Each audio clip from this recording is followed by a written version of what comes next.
사람들은 전쟁 이야기를 참 좋아합니다. 특별히 남자들은 전쟁 이야기를 좋아하죠. 영화나 드라마에서 보면요, 가장 긴장되는 전쟁의 장면은 언제나 마지막 전투인 것을 볼 수가 있습니다. 마지막 전투가 끝나야만 이 전쟁에서 승리할 수 있고 이길 수 있기 때문입니다. 저도 전쟁 여행 중에 가장 좋아하는 전쟁 이야기는 바로 임진왜란 때 일어났던 이순신 장군의 그 전쟁 이야기를 너무 좋아합니다. 여러분, 이순신 장군이 그 명량해전 때 했던 유명한 말이 있습니다. 어떤 말이냐면 신에게는 아직 12척의 배가 남아 있습니다. 정말 이 말이 너무나도 큰 울림으로 다가왔습니다. 여러분, 일본 외적이 엄청나게 수많은 그 함선을 몰고 그 임진왜란을 일으키잖아요. 근데 이순신 장군에게는 딱 12척의 배만 있었다는 겁니다. 근데 놀랍게도 세상적으로 보면 이 왜군들이 이길 것 같은데, 근데 이순신 장군의 지략으로 12척의 배로 바로 승리를 했던 것을 볼 수가 있습니다. 그리고 마지막 그 전투가요, 노량해전인데, 노량해전 때 이순신 장군이 승리를 이끌시면서 제일 마지막으로 했던 유명한 말이 있죠? 나의 죽음을 적에게 알리지 말라. 여러분, 정말 우리나라 국민이라면 그 이순신 장군의 이 사건을 우리는 너무나도 잘 알고 있습니다. 그래서 이런 대승리를 통해서 우리나라는 승리할 수 있었고, 그리고 임진왜란으로부터 우리가 벗어날 수가 있었습니다. 여러분, 저는 오늘날 전쟁을 보면요, 사람들이 시작도 중요하겠지만 마지막 전투가 어떻게 될 것인가, 거기에 가장 큰 관심을 가지고 있습니다. 마지막 전투에서 이겨야만 최종적인 승리를 우리가 할 수가 있기 때문입니다. 그래서 사실 마지막 전투가 되면요, 사람들은 숨을 죽일 수밖에 없습니다. 이렇게 선과 악이 싸우는데 과연 누가 이길 것인가? 선이 승리할 것인가? 아니면 악이 승리할 것인가? 이런 마지막 전투를 사람들은 눈여겨보고 있다는 겁니다. 그래서 사람들은요, 오늘날 이 땅에 일어나는 전쟁의 이야기를 참 좋아합니다. 전쟁의 스토리가 어떻게 보면 너무나도 재미있기 때문입니다. 근데 오늘 사실 우리가 읽었던 요한계시록 19장에도 전쟁의 이야기가 나오죠? 근데 우리가 읽었던 이 요한계시록 19장의 전쟁의 이야기는 하나도 재미가 없습니다. 왜 그럴까요? 여러분, 이 전쟁은 이미 그 승패가 난 전쟁이기 때문입니다. 여러분, 세상의 전쟁은 지금도 러시아와 우크라이나가 싸우고 있지만 아직 이 전쟁의 승패는 나지 않았습니다. 누가 이길지는 아직 장담을 못한다는 거예요. 근데 계시록 19장의 승리는 이미 우리가 알고 있잖아요. 그래서 사실 이 계시록 19장의 전쟁의 이야기는 별로 재미가 없습니다. 왜냐하면 이미 예수 그리스도께서 승리의 왕으로 우리에게 오셨기 때문입니다. 근데 오늘 우리는 이 말씀을 보면서 때로는 우리가 이렇게 생각할 수가 있죠. 아니, 예수님께서 이 땅에 오셔서 승리의 왕으로 오셨다면 이 땅은 정말 하나님의 나라, 하나님의 말씀대로 공의와 정의가 흘러가야 되는데 우리가 보는 세상은 아직 그렇지 않다는 겁니다. 오히려 선이 이기는 것이 아니라 우리가 보는 세상은 오히려 거짓이 진리를 이기는 것 같이 보일 때가 많다는 겁니다. 그럴 때는 우리는 의심이 들 수밖에 없는 거죠. 성경은, 계시록은 분명히 예수 그리스도께서 만왕의 왕으로 오신다고 분명히 얘기를 하시는데 우리가 사는 현실은 사실 그렇지 않을 때가 너무 많다는 겁니다. 그래서 하나님께서 과연 승리하실까? 이런 의문, 이런 의심이 우리에게 찾아올 수도 있다는 이야기입니다. 근데 중요한 것은 무엇이냐면요, 아직 전쟁은 끝나지 않았다는 겁니다. 그러나 중요한 것은 무엇이냐면 전쟁은 끝나지 않았지만 이미 이 전쟁의 승패는 하나님께서 결정을 해놓았다는 것을 우리가 깨달아야 합니다. 여러분, 제2차 세계대전 때 어떤 일이 일어나냐면요, 노르망디 상륙 작전이 있습니다. 여러분, 이 노르망디 상륙 작전을 통해서 제2차 세계대전이 연합군으로 바로 승리를 가져다 주었다는 것을 우리가 역사적으로 알 수가 있습니다. 근데 중요한 것은 이 노르망디 상륙 작전 이후에 전쟁의 승패는 이미 갈라졌지만 여러분, 공식적인 종전선언까지는 계속해서 싸울 수밖에 없다는 겁니다. 여러분, 우리나라 6.25도 그렇잖아요. 이 6.25 전쟁을 바로 휴전으로 맺기까지, 정전이라는 바로 이런 도장을 찍기까지는 한 채 땅이라도 더 뺏기 위해서 계속적인 치열한 그 싸움이 일어났다는 것을 우리가 알 수가 있는 겁니다. 여러분 마찬가지로 정말 이 모든 시간은 때로는 승리를 향해 흘러가는 시간인데 여러분 그럼에도 불구하고 이 마지막 전쟁은 결국 하나님의 승리로 끝날 수밖에 없습니다. 왜냐하면 이 땅에 오신 만왕의 왕이신 예수님은 십자가와 부활을 통해서 이미 최종적인 승리로 우리에게 가져다 주었기 때문입니다. 그래서 오늘 우리는 이 말씀을 통해서요, 오늘 승리의 왕이라고 말씀을 정했는데요, 여러분 우리가 보는 세상이 선이 아니라 악이 이기는 것 같고 진리가 아니라 거짓이 판을 치는 것 같이 보여도요, 이것은 어디까지나 가정이라는 것을 믿어야 합니다. 여러분 결국에 이 승리는 이미 다 정해졌다는 겁니다. 그래서 오늘 우리는 이 말씀을 통해서 오직 최종적인 승리는 예수 그리스도께 있다는 것을 믿으시고요, 날마다 예수 그리스도와 함께 믿음의 삶을 살아가는 여러분들의 삶이 되기를 주의 이름으로 축복합니다. 우리 첫 번째로 보면요, 세상은 끝까지 하나님과 맞서 싸우려고 한다고 이야기합니다. 우리 19절 말씀 우리 한번 같이 읽어보겠습니다. 또 내가 보매 그 짐승과 땅의 임금들과 그들의 군대들이 모여 그 말탄 자와 그의 군대와 더불어 전쟁을 일으키다가, 이 전쟁은 이제 인류의 마지막 전쟁을 우리에게 보여주고 있습니다. 근데 여러분 중요한 것은요, 이 전쟁을 일으킨 자들이 하나님을 몰라서 시작한 전쟁이 아니라는 겁니다. 하나님이 어떤 분이신가를 분명히 알면서도 하나님을 대적해서 일으킨 전쟁이 바로 오늘 계시록 본문에 나오는 전쟁입니다. 여러분 사실 오늘날 이 전쟁을 보면요, 이 하나님을 대적해서 일으킨 전쟁을 보면 하나님을 알고서도 거부하는 전쟁이라는 것을 우리가 알아야 합니다. 하나님을 알면서도 하나님 앞에 친히 무릎을 꿇지 않으려고 바로 이 하나님 앞에 대항해서 싸우는 싸움이라는 것을 우리에게 보여주고 있습니다. 여러분 시편 53편 1절을 보면요, 어리석은 자는 그의 마음에 이르기를 하나님이 없다 하도다, 이런 말씀을 주고 있습니다. 여러분 누가 어리석을까요? 여러분 이 말씀은 하나님을 몰라서 하나님이 없다 그렇게 이야기하는 것이 아닙니다. 여러분 시편 기자는 하나님을 분명히 알면서도, 하나님이 누구신지를 분명히 알면서도 하나님을 자기 인생의 주인으로 모시지 않는 자를 바로 어리석은 자라고 이야기를 하는 겁니다. 내 인생의 주인은 하나님이 아니고 나라는 겁니다. 일부러 내 인생의 주인된 자리에서 하나님을 완전히 배제시키고 밀어버리는 사건을 바로 어리석은 자라고 이야기를 하는 겁니다.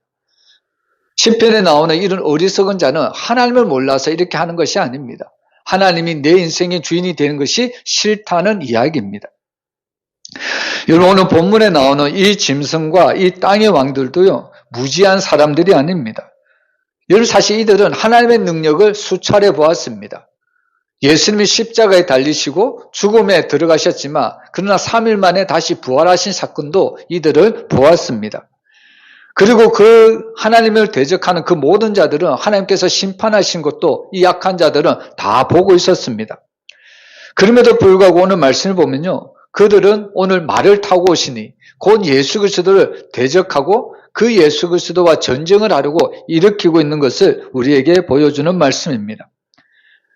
여러분 왜 이렇게 하나님의 크신 역사를 보면서도 하나님이 어떤 분이심을 알면서도 왜 우리에게 만왕을 왕으로 오신 그 예수 그리스도를 일부러 대적해서 그와 전쟁을 일으키려고 이런 악한 자들이 나올까요?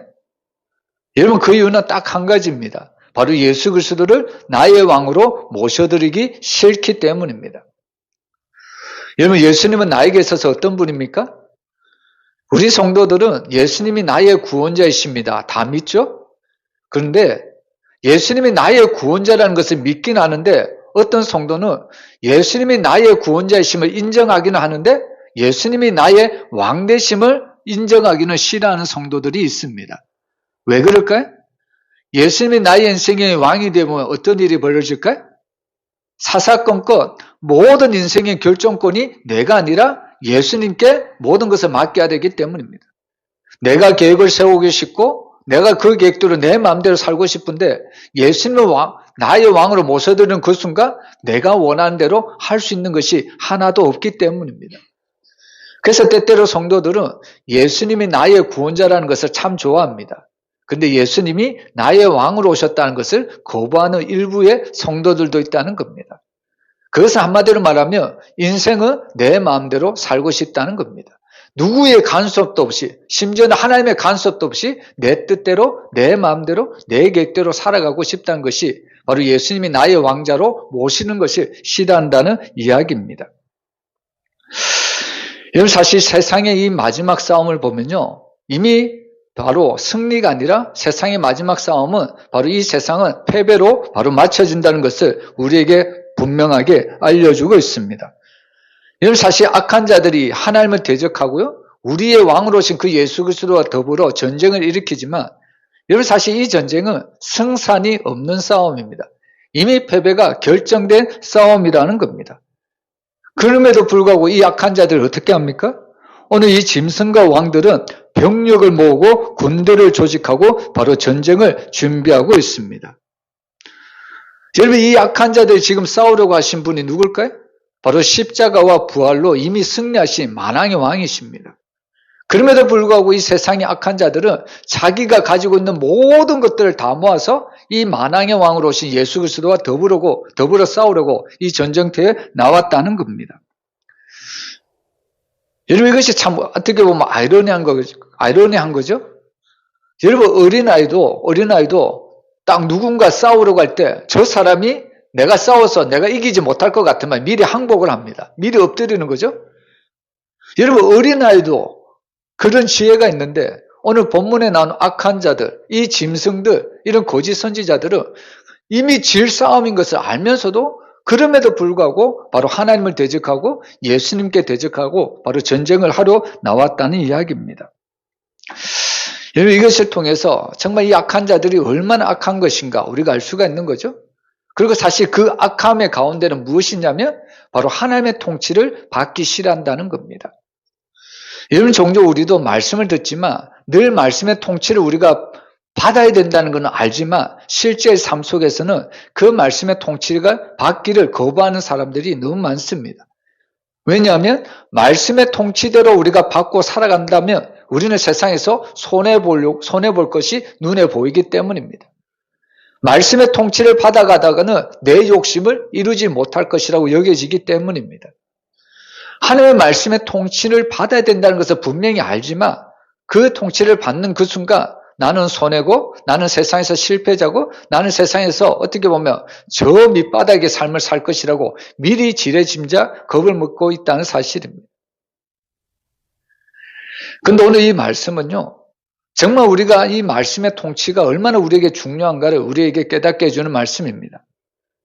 여러분, 하나님의 말씀은 우리에게 1.1에게도 한 번이라도 틀린 적이 없습니다.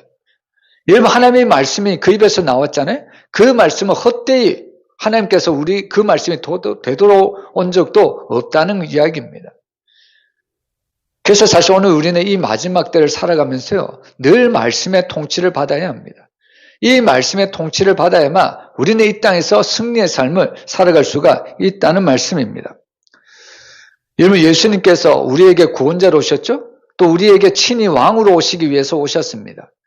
여러분, 예수님이 우리에게 구원자로 오시고요, 왕으로 오시기 위해 목적이 뭘까요?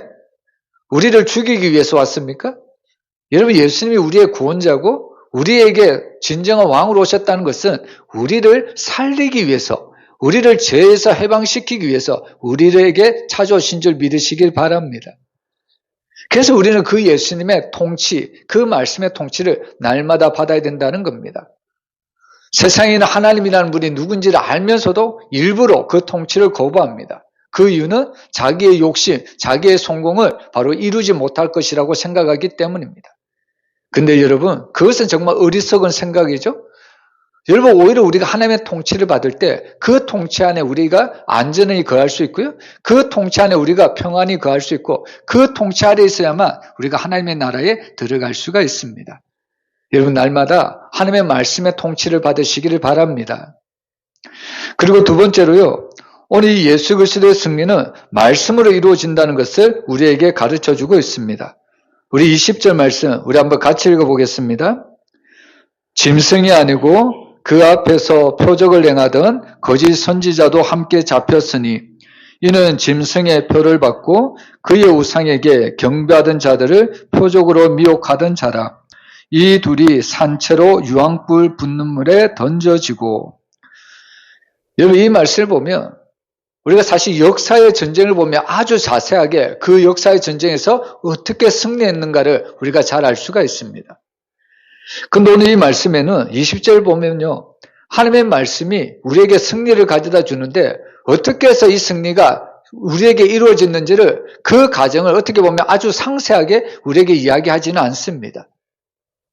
근데 중요한 것은 이 최종적인 승리가 어떻게 이루어지는가를 딱 한 단어로 이야기를 하는데 바로 말씀을 도구로 사용해서 이 최종적인 승리가 우리에게 가져다 주었다는 것을 우리에게 말씀하고 있습니다. 여러분 요한계시록 초반부에 보면요. 그 예수님을 이렇게 소개하는데 바로 그의 입에서 예리한 검이 나왔다고 이야기를 합니다. 여기서 말하는 예리한 검이 바로 하나님의 말씀이죠. 여러분 이 하나님의 말씀이 히브리서에는 뭐라고 이야기합니까? 정말 날새고 예리한 검이라고 이야기를 합니다. 이 하나님의 말씀이 우리의 혼과 우리의 영과 골수를 찔러 쪼개기까지 한다고 이야기를 하고 있습니다. 여러분 이처럼 이 하나님의 말씀으로 결국에 이 최종적인 승리를 이 말씀의 권세 앞에 누구도 다 무너질 수밖에 없다는 것을 우리에게 가르쳐주는 말씀입니다. 여러분 혹시 빛과 어둠이 싸우는 것을 본 적이 있습니까? 여러분 빛과 어둠은 절대로 싸울 수가 없습니다. 왜냐하면 항상 빛이 어둠에 대해서 승리를 하기 때문입니다. 여러분 불을 켜는 순간 어둠은 사라질 수밖에 없다는 겁니다. 어둠이 아무리 우리 표현식으로 칠흑 같은 어둠이라고 할지라도 빛이 들어오는 순간 그 어둠은 어느 한순간 다 사라질 수밖에 없다는 말씀이라는 겁니다. 여러분 마찬가지로 우리가 사는 세상은요. 거짓과 악이 너무나도 그 할개를 치고 정말 이 거짓과 악이 이 세상을 다 넘어뜨리고 있는 것 같이 보입니다. 근데 중요한 것은 아무리 이 세상에 거짓과 악이 판이 친다고 할지라도 하나님의 말씀, 그 말씀이 진리가 들어오는 이상 이 세상은 결국에 그들의 행했던 모든 거짓이 다 드러날 수밖에 없다는 이야기입니다. 여러분 특별히 보면요. 오늘 말씀에 보면 거짓 선지자를 강조하고 있습니다. 여러분 거짓 선지자는 어떤 사람입니까? 특별히 이 거짓 선지자는 폭력을 사용하는 것보다는 미혹으로 사람을 끌어들이는 자들을 바로 거짓 선지자다 이렇게 이야기하고 있습니다. 여러분 그래서 사실 거짓이라는 것은 뭐냐면 항상 진리처럼 보이는 얼굴하고 다가오는 것을 우리에게 말씀하고 있습니다. 여러분 이 세상에 사기꾼들이 많죠? 근데 사기꾼이 어떤 말로 사람들을 어떻게 보면 미혹을 합니까? 여러분 사기꾼들의 말을 들어보면요 전혀 옳토당토도 않는 말을 하는 것이 아닙니다. 사기꾼들이 하는 말을 딱 들어보면 정말 우리가 정말 그런가 보다 속 들어갈 수밖에 없다는 겁니다. 여러분 우리나라에도 정말 시대의 사기꾼이 있었는데요. 그 시대의 사기꾼은요 자기에게 돈을 어느 정도 어느 정도 돈을 출처하면 계속해서 매달 따박따박 이자를 주겠다고 약속을 했습니다. 근데 한 달을 이제 어떻게 보면 시험 삼아 그 사람에게 돈을 돈을 보내는 거죠. 근데 한 달이 지나니까 그 사람이 약속한 대로 이자를 그 사람 통장으로 따박따박 넣어주는 겁니다. 근데 이것이 계속해서 1년이 돼도 2년이 돼도 계속해서 그 이자를 보내주는 겁니다. 그러니까 사람들 마음은 어떤 마음이 들까요? 이 사람은 믿을만하구나. 그리고 내가 이 돈을 주면 수익이 더 많은 수익을 줄 거라고 약속을 하니까 내가 더 많은 돈을 이 사람에게 맡게 되겠다. 여러분 그때부터 어떻게 될까요? 여러분 이 사기꾼은 수많은 돈을 받는 그 순간 바로 바람과 함께 사라졌다는 이야기입니다. 실제로 우리나라에 있었던 시대의 사기꾼의 이야기입니다. 여러분 사기꾼의 말이 거짓이고 믿을 수가 없다면 사람들이 그 말에 속겠습니까? 근데 오늘 이 거짓 선지자들의 말이 그렇다는 겁니다. 여러분 오늘날에 거짓이 있잖아요. 거짓은 완전히 거짓처럼 보이는 것이 아닙니다. 완전히 진리처럼 우리에게 다가오기 때문에 사람들이 속을 수밖에 없다는 이야기입니다. 여러분 가끔씩 그 위조 지폐를 만드는 것을 볼 수가 있습니다. 여러분 만약에 위조 지폐를 엉성하게 한번 만들어 보세요. 여러분 그 위조 지폐가 세상에 유통이 될 수 있을까요? 절대로 될 수가 없는 거죠. 위조지폐가 엉성하게 만들면 이것은 위조지폐나 하면서 그 위조지폐를 단번에 버려버린다는 겁니다. 근데 위조지폐가 세상에 여전히 통용이 될 수 있는 것은 위조지폐가 마치 진짜처럼 만들어지기 때문입니다. 여러분, 지금 이 거짓 선지자가 마치 그런 것처럼 행동을 하고 있다는 겁니다. 여러분, 아담과 하와를 보세요. 그 뱀이, 그 사단이 아담과 하와를 어떻게 깨입니까? 내가 선악과를 먹으면 정령 죽지 아니하리라. 내가 선악과를 먹으면 하나님과 같이 눈이 밝아지리라. 여러분, 완전히 하나님의 말씀과 배치된 말씀을 하는 것이 아니에요. 여러분, 하나님은 분명히 아담에게 내가 이 선악과를 먹으면 정령 죽으리라 이렇게 이야기했잖아요. 근데 이 뱀은 이 선악과를 먹어도 너는 죽지 않는다고 이렇게 미혹을 하는 겁니다. 여기에 그만 쏙 넘어가서 지금 오늘날 이 죄가 여전히 우리 가운데 들어와서 힘들게 하고 있지 않습니까? 그래서 지금 이 거짓 선지자들이 하는 활동을 보면요, 이 거짓을 이 당시 사람들에게 막 미혹을 하는데 그것이 어떻게 보면 진리처럼 진짜처럼 우리에게 다가오기 때문에 이 당시 거짓 선지자들이 너무나도 정말 활개치고 활동을 했다는 것을 우리에게 보여주고 있다는 겁니다. 그런데 오늘 하나님께서는요, 정말 이 거짓 그 선지자들을 이들을 심판하기 위해서 누구를 보내시냐면 예수님을 보내주십니다. 여러분, 예수님의 특징이 있죠? 예수님의 특징 가운데 가장 중요한 특징은 바로 예수님의 그 말씀 자체가 진리라는 겁니다. 여러분, 예수님은 정말 내가 곧 길이요 진리요 생명이라고 말씀하지 않습니까? 예수님의 말씀은 거짓과는 전혀 타협하지 않는 말씀입니다. 결국에 이 예수님의 말씀으로 이 거짓 선지자들의 그 모든 허황된 말, 거짓된 말을 폭로하게 만들고요. 결국에 그런 거짓 선지자들 그 말을 바로 심판을 하고 있다는 이야기입니다. 그래서 이 거짓 선지자들이요, 오늘 말씀에 보면 잡혔다고 이야기를 하고 있습니다. 여러분, 여기서 이 말의 그 잡혔다는 의미는 그 치열한 추격 끝에 그들이 겨우 체포되었다 이런 의미가 아니라, 여러분, 이 원어의 뉘앙스를 보면 이들은 더 이상 저항할 수 없는 권세 앞에서 제압이 되었다는 이야기입니다. 여러분, 짐승과 이 거짓 선지자는 만왕의 왕이 되신 예수님 앞에 끝까지 대적을 했지만 결국에 예수님 앞에서는 이들은 도망칠 수도 숨을 수도 없는 결국 패배자가 될 수밖에 없다는 것을 바로 그들은 잡혔다, 바로 오늘 이렇게 표현을 하고 있다는 겁니다. 여러분, 오늘 예수 그리스도께서 이 땅에 마지막으로 오셔서 이 땅을 심판하셨을 때요, 무엇으로 심판하시냐면 말씀으로 심판을 하십니다. 여러분, 말씀으로 심판하셨다는 것은 너무나도 중요합니다. 여러분, 정말 말씀으로 이 세상을 심판하신다면 우리는 마지막 날에 과연 우리도 주님 앞에 말씀으로 구원을 받을 것인가? 아니면 우리는 말씀으로 심판을 받을 것인가? 우리에게도 때로는 이런 경고의 메시지로 들려줄 수가 있어야 된다는 겁니다. 정말 우리가 말씀을 나의 통치로 삼고 말씀을 나의 어떻게 보면 말씀을 붙들고 살아가면요, 이 말씀 때문에 내가 구원을 받겠지만 때로는 우리가 그 말씀을 듣지만 이 말씀을 밀어내버리고 오히려 내 삶을, 내 인생을 내가 주인이 되어서 살아간다면 오히려 그것 때문에 우리는 말씀 앞에서 때로는 심판도 받을 수가 있다는 이야기입니다. 그래서 항상 우리는 이 말씀의 통치를 받을 것인가? 말씀의 통치에서 벗어날 것인가? 우리는 이 말씀을 거짓 선지자나 악한 자들에게만 말씀을 적용할 것이 아니라 말씀을 믿는 우리들에게도 똑같이 한번 적용을 해보았으면 좋겠습니다. 그래서 사실 오늘 우리는 마지막 때가 되면 천하의 그 모든 것이 다 드러나는데요. 여러분, 결국에 구원을 받는 자는 하나님의 말씀 앞에 순전히 순종하는 자, 그 말씀을 믿고 그 말씀대로 믿음 생활하는 자가 바로 구원을 받는다는 것을 우리에게 말씀하고 있습니다. 여러분, 저와 여러분이 오직 그 말씀을 믿음으로 날마다 주님 앞에 구원받는 마지막 날의 승리자의 삶을 살아갔으면 너무나도 좋겠습니다.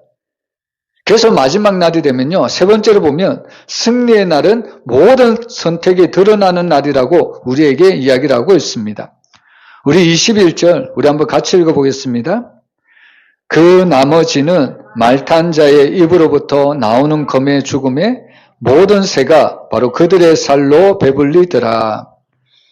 여기 보면 결국에 하나님의 말씀 앞에 결국에 살아남는 자가 있고 하나님의 말씀 앞에 모든 자들이 어떻게 보면 거짓된 자는 심판을 받을 수밖에 없다는 것을 우리에게 말씀하고 있습니다. 여러분 결국에 마지막 날은요. 딱 우리가 한마디로 한편으로 우리가 이야기할 수 있는데 바로 마지막 날은 하나님의 공의가 말씀으로 실현되는 날이 바로 하나님께서 우리에게 주신 마지막 날입니다. 여러분 마지막 날은 하나님의 공의가 완전히 실현된 날입니다. 그리고 그 공의의 기준이 바로 하나님의 말씀이라는 사실입니다. 그래서 사실 오늘 우리는 이 세상의 마지막을 살아가면서요. 이 말씀 앞에 하나님은 누구를 구원이고 누구는 심판인데요. 그 말씀의 기준을 보면요. 그 내용을 보면 과연 너는 예수 그리스도를 나의 왕으로 모시고 살았느냐? 아니면 그 예수 그리스도를 배격하고 살았느냐? 여기에 따라서 구원이냐 심판이냐 이렇게 나눠질 수밖에 없다는 겁니다. 여러분 오늘 이 말씀을 보면요. 이 악인들을 죽이는 무기가 활이나 칼이 아닙니다. 오늘 보면요. 말 탄 자 입에서 나오는 칼, 그 말씀이라는 것을 우리에게 알려주고 있습니다. 여러분 하나님의 말씀이 이 땅을 어떻게 보면 심판하는 도구라면요. 이 말씀을 통해서 우리가 무엇을 할 수 있냐면 마지막 심판은 하나님이나 예수님이나 감정에 치우치는 것이 아니라 오직 하나님의 말씀을 잣대로 모든 것들을 심판하신다는 내용이 담겨져 있습니다. 여러분 사람들을 보면 종종 감정에 치우칠 때가 많이 있죠? 근데 하나님은 그 감정에 치우쳐서 나는 너를 좋아하니까 구원, 나는 너를 싫어하니까 심판 이것이 아니라 오직 하나님의 말씀에 딱 빗대어서 내가 이 말씀을 믿었느냐? 구원. 내가 이 말씀을 배격했느냐? 심판. 딱 이 말씀이 그 공의의 잣대로 바로 나타난다는 이야기입니다. 그래서 예수님께서 천지는 없어지겠지만 내 말은 없어지지 않겠다고 분명히 우리에게 알려주고 있다는 말씀입니다. 그래서 사실 이 말씀은 우리를 살리는 것도 말씀이고 우리를 판단하거나 우리를 심판하는 것도 동일한 말씀입니다. 그래서 우리는 이 말씀 앞에 정직히 서야 합니다. 여러분 사실 시편 기자를 보면요. 특별히 시편을 다윗이 많이 기록을 했잖아요. 여러분 다윗은 정말 우리가 볼 때는 성군이고 백성들을 너무나도 사랑하는 왕이지만 그러나 때로는 또 한편으로 보면요. 우리아의 그 바세바의 아내를 취함으로 엄청난 죄악을 범했잖아요. 그럼에도 불구하고 이 다윗이 하나님의 마음에 합한 자라고 불릴 수 있었던 이유는 항상 다윗은 말씀 앞에 정직히 섰다는 겁니다. 우리 한국 사람들에게 있어서 한국 문화는 체면 문화가 참 많죠? 체면 문화. 이건 사실 다윗이 체면 문화를 가졌다고 생각해 보세요. 지금 다윗이 왕이잖아요. 권세를 가졌잖아요. 모든 것을 다 가진 사람입니다. 여러분 나단이 자기의 죄를 지적을 하잖아요. 근데 자기는 모든 권세를 가지고 있습니다. 이 나단 선지자 한 명쯤은 죽이는 것은 문제도 아니라는 겁니다. 근데 나단이 바로 당신이 그 사람입니다. 이렇게 다윗에게 지적을 했었을 때 다윗이 어떻게 반응합니까? 저 같으면 완전 이 나단을 목을 치라고 할 것 같습니다. 근데 다윗은 그렇게 하지 않잖아요. 이 나단의 말이 마치 하나님의 말씀으로 받아들이고 하나님의 말씀 앞에 정직히 서는 것을 볼 수가 있습니다. 여러분 이것이 바로 이 다윗이 하나님 앞에 하나님의 마음에 합한 자 바로 이 말씀의 이런 뜻입니다. 여러분 때로는 우리도 실수하고 넘어질 수 있습니다. 이 땅에 완벽한 사람이 누가 있겠습니까? 어떤 요양원에 계시는 어르신에게 저는 죄를 안 지을 것 같습니까? 죄를 지을 것 같습니까? 질문했더니 어떤 어르신이 목사님은 죄를 안 지을 것 같은데요? 이 대답을 하더라고요. 저는 그 말에 참 감사하기도 했지만 그러나 다시 정직하게 얘기했죠. 목사도 실수하고 넘어지고 죄를 지을 때도 있다고. 여러분 세상에는 모든 사람이 죄 있는데요. 왜 모든 사람이 죄 있느냐? 두 가지 죄를 짓기 때문입니다. 첫 번째는 들킨 죄를 있고요. 두 번째는 들키지 않는 죄가 있을 뿐이라는 겁니다. 여러분 그래서 사실 이 다윗도 보면 어떻게 보면 왕이지만 모든 권세를 가졌지만 이 하나님의 말씀 앞에서는 철저하게 낮아지고 이 말씀 앞에 철저히 자기 자신을 낮추었다는 겁니다. 그것이 바로 살 길이라는 겁니다. 체면이 중요한 게 아닙니다. 변명이 중요한 것이 아닙니다. 오늘 이 다윗은 나단의 지적 한마디에 철저히 하나님 앞에 무릎을 꿇습니다. 그때부터 심정을 토하는 어떻게 보면 자기의 마음을 다 드러내는 것처럼 하나님 앞에 회개 기도를 드립니다. 심지어는 이런 표현도 있잖아요. 자기의 눈물이 얼마나 많이 흘렸든지 자기의 눈물이 마치 침상을 떠올릴 만큼 자기는 그런 엄청난 회개의 기도를 드렸다고 시편 기자는 그렇게 이야기를 하잖아요. 여러분, 이것이 바로 살 길이라는 겁니다. 때때로 사람들은 자기의 잘못이 드러나면요 못 살 것 같이 여기죠. 오히려 그 자신이 지은 잘못을 솔직하게 인정하는 것이 우리가 살 길이라는 것을 잊어서는 안 됩니다. 그래서 항상 하나님의 말씀은 우리의 혼과 영과 및 관절과 골수를 찔러 쪼개는 능력의 말씀이라는 것을 우리가 잊어서는 안 됩니다. 여러분, 의사가 종종 수술하잖아요. 그 수술에 들어갈 때 의사 손에 들리는 칼은 아주 날카로운 메스입니다. 근데 그 환자가 의사 손에 들린 그 메스를 보고 어떤 생각을 할까요? 이 의사가 나를 죽이려고 이 메스를 들고 있을까? 환자는 그런 생각을 할까요? 그런 생각을 하는 환자는 없습니다. 여러분, 아무리 날카로운 도구를 들고 있다 할지라도 환자는 이 의사가 이 메스를 들고 있는 것은 나를 치료하기 위해서, 나를 살리기 위해서 이 메스를 들고 있구나. 이 환자는 그렇게 믿는다는 겁니다. 여러분, 마찬가지입니다. 우리가 하나님 앞에 정직하게 서야 되는 것은 비록 나의 안에 있는 모든 더러움이 다 드러날 수도 있지만 오히려 그것 때문에 우리는 살 길이 열린다는 겁니다. 여러분, 정말 대수술을 보세요. 대수술을 하는 것을 보면요 우리의 모든 것들을 다 열어젖힙니다. 그것으로만 치료해서는 안 되기 때문에 우리 안에 있는 모든 장기들을 다 해치고 그것을 치료해야만 우리가 고침을 받을 수 있기 때문에 의사들은 때로는 그렇게 한다는 겁니다. 여러분, 하나님의 말씀이 그렇다는 겁니다. 하나님의 말씀 때로는 내가 이해가 안 되고 또 하나님의 말씀 그대로 지켰다가는 내가 어떻게 보면 손해볼 것 같고 내 계획이 완전히 망가질 수 있다. 그렇게 생각이 들지는 모르겠지만 여러분, 오히려 그런 말씀 앞에 정직히 서야만 그 말씀 앞에 나의 자신을 그 말씀의 빛에 정직하게 비춰봐야만 우리가 다시 한번 살 길을 얻을 수가 있다는 이야기입니다. 그래서 사실 이 하나님의 공의 앞에 이 하나님의 그 심판 앞에 구원을 받는 자들은 마지막 날에 이렇게 이야기할 수밖에 없습니다. 내가 구원을 받을 수 있는 것, 내가 잘해서가 아니라 내가 완벽해서가 아니라 오직 어린 양 대신 예수 그리스도의 보혈 덕분입니다. 이 고백밖에 남는 것이 없다는 사실입니다. 그래서 사실 구원이라는 것은 1도 우리의 의나 우리의 공로가 없습니다.